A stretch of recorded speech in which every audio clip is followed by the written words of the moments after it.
नमस्कार, मैं बालकृष्ण मुले एक बार फिर हाजिर हूँ शहर के गलियारों में चल रही ताजा तरीन चर्चाओं के साथ। आइए सबसे पहले बात करते हैं दिल को छूने वाले आए फैसले की।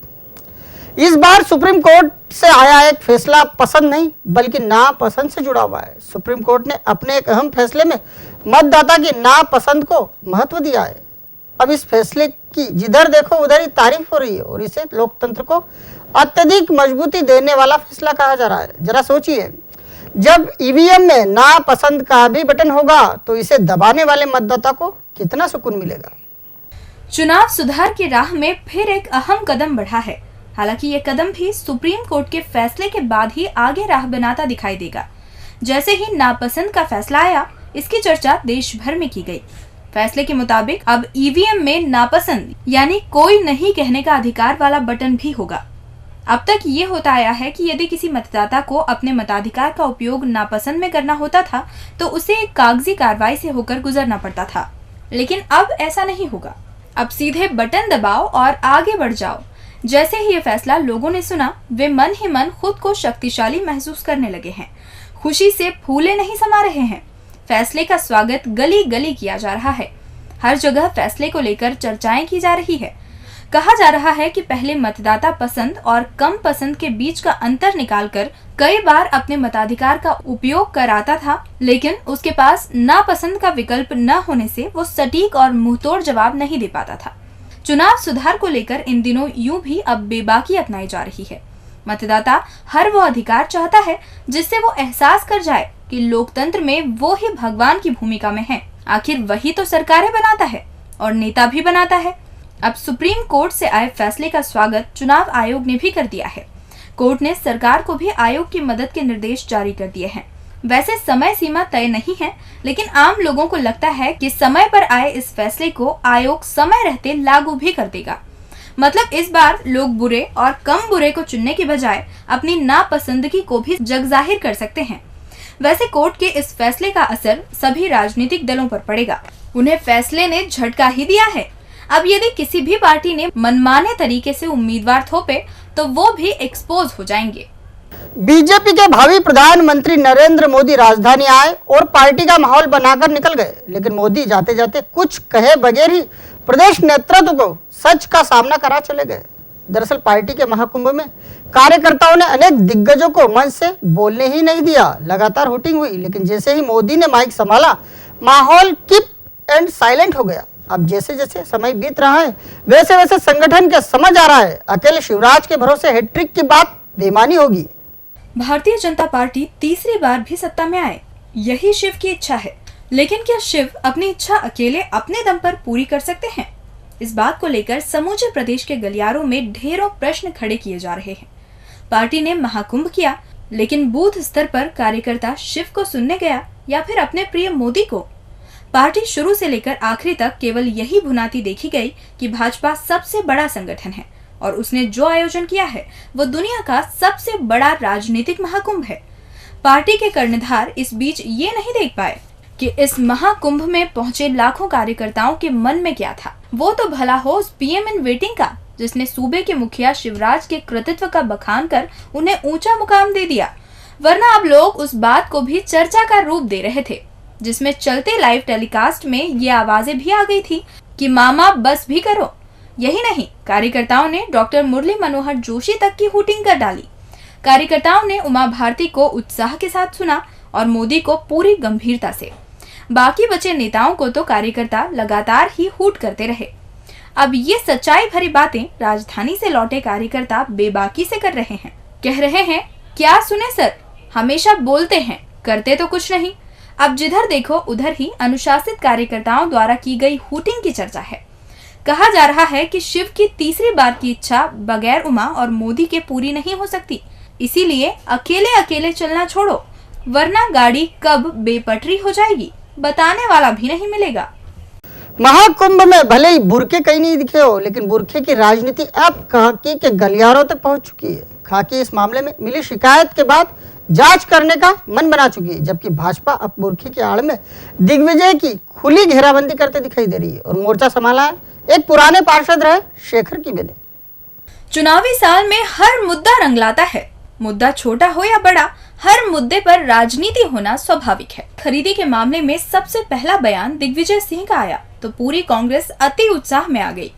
कांग्रेस को लगा उसके हाथ जो चिंदी लगी है वो उसके बल पर पूरा बजाज खाना ही खोल लेगी। लेकिन कांग्रेस ने जिस कोटेशन को बिल समझकर पूरा पहाड़ ही खोद डाला, उसमें उसके हाथ कुछ नहीं लगा, बल्कि हाथ लगी एक चूहिया। मीडियाई पड़ताल इस बार राजा को भारी पड़ी और पूरी कांग्रेस ही इस मुद्दे पर औंधे मुंह गिर गई। अब धीरे धीरे बुर्का हर नेता के लिए चर्चा का विषय बना हुआ है। बीजेपी का हर चलत वाला नेता तो इस सनसनाते मुद्दे पर बयान देकर चुप हो गया, लेकिन संघ की पृष्ठभूमि के एक पूर्व पार्षद को बुर्का इतना जमा कि उन्होंने इसी मुद्दे पर खुद की बंद पड़ी दुकान का शटर ही उठा डाला। वैसे बुर्के को लेकर दमदार पलटवार हुआ है 3 नंबर के उस गलियारे से जिसे रामबाग नारायण बाग कहा जाता है। किबे ने बुर्का प्रकरण में राजा को घेरने के लिए उनके खिलाफ खाकी के टेबल पर शिकायत रख दी। अब शिकायत ने काम करना शुरू कर दिया है। इस मामले में यूं भी राजनीति के गलियारों का माहौल गर्म है। ऐसे में खाकी भी इस मामले में पूरी संजीदगी बरत रही है। जांच शुरू कर दी गई है और जैसे ही कोई मामला बनेगा दर्ज कर लिया जाएगा।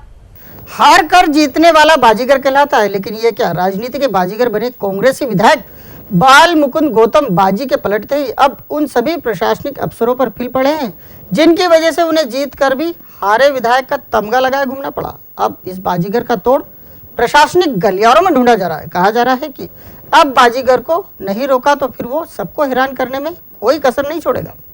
पहले सत्ताधारी बीजेपी से लड़े, फिर प्रशासकीय अफसरों से 4.5 साल कानूनी लड़ाई लड़ी और वनवास भोगा 16। वे जीत कर भी 1 वोट से हार का तमगा लगाए घूमते रहे, लेकिन अंततः सत्य की जीत हुई और कोर्ट ने उन्हें विधायक घोषित कर दिया। बस यही कहानी है उस बाजीगर की जिसे बाल मुकुंद गौतम कहते हैं। वैसे उनका नया प्रोफाइल कांग्रेस विधायक का है, लेकिन उन्हें अंचल के गलियारों में इन दिनों बाजीगर ही कहा जा रहा है। गौतम ने बाजी अपने पक्ष में आते ही शपथ के साथ अब उन्हें सबक सिखाने के काम को अंजाम देना शुरू कर दिया है, जिसके कारण उन्होंने बहुत कुछ खोया है, करोड़ों करोड़ का नुकसान झेला है। इस बाजीगर को पता है कि वो कुछ ही दिन के विधायक हैं। ऐसे में इसी प्रोफाइल के साथ वो सब करना होगा जो कुछ लोगों ने, खासकर उन 2 प्रशासनिक अफसरों ने चुनावी ड्यूटी करते वक्त उनके साथ किया था। बस यही कारण है कि बाजीगर ने एक एक कर उन अफसरों पर निशाना साधना शुरू कर दिया है, जिनकी वजह से वो लंबा राजनीतिक वनवास भोगने के बाद चंद दिनों के लिए ही विधायक बन गए। बाजीगर के इस रुख से प्रशासनिक अमला हैरान है। वो समझ ही नहीं पा रहा कि आखिर वो इसे रोके तो कैसे। और अंत में बात करते हैं विधायकी के सपने देख रहे चिंटू की। कांग्रेसी पार्षद से सीधे विधायकी के सपने देख रहे चिंटू चोकसे का मौजूदा विधायक रमेश मेंदोला के खिलाफ पहला चुनावी धरना सरकारी छुट्टी के दिन आहूत किया गया है। चिंटू अब धरने की तैयारी में जुट गए और 2 नंबर विधानसभा के गलियारे चिंटू की चर्चाओं में। चारों ओर से एक ही चर्चा सुनी और सुनाई जा रही है। चिंटू चुनाव लड़े, किसी को कोई परेशानी नहीं, लेकिन क्या चिंटू मौजूदा विधायक मेंदोला की जोड़ भी है? एक बार ये भी सोच लीजिए।